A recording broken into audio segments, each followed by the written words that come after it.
Greetings and welcome back to another video. Today's video is going to be all about learning and understanding your pay stub, which is essentially attached to your check. Let's start with basic info. Look at the top of your pay stub. You will find basic information such as the name and address of your employer and the date that the check was issued. You will likely find the check number at the top, and this is helpful when keeping track of your finances. Next, let's discuss gross pay. Gross pay is the total amount that you will earn before any withholdings have been taken out. This usually collects over a time period known as a pay period.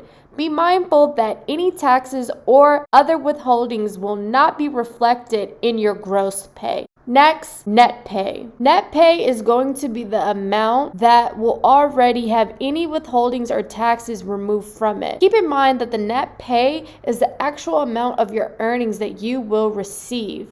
Here we have federal tax. This area will give you the total amount that the federal government has taken out from your pay for taxes due. This amount will vary depending on how many exemptions you claimed when you filed your W-4 tax form.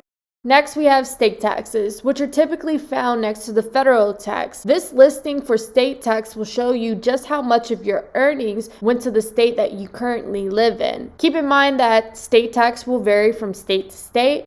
Not all states will collect and tax income.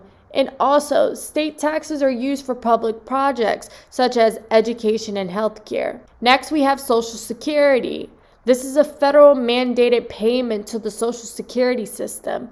When you reach a certain age where you might retire, you want to be able to access the Social Security system funds and receive a monthly payment from them. Just think of it like this. Paying into Social Security will add to your retirement. Next, we have Medicare. Medicare is a program that can help with Medicare payments and billing once you are eligible for Social Security. Payment into Medicare is mandatory for both you and your employer. You may also find out that your Medicare is a part of another labeled FICA, usually means Medicare and Social Security together. Last but not least, we have year to date.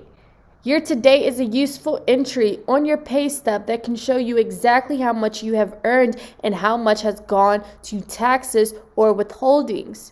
Also, be mindful to inquire about retirement, health insurance, and time off. It may not show on your actual pay stub if you don't have it, but it's good to know if these things are offered to you before working. I hope today's video was helpful, and I hope that you now have a better understanding when reviewing your pay stub.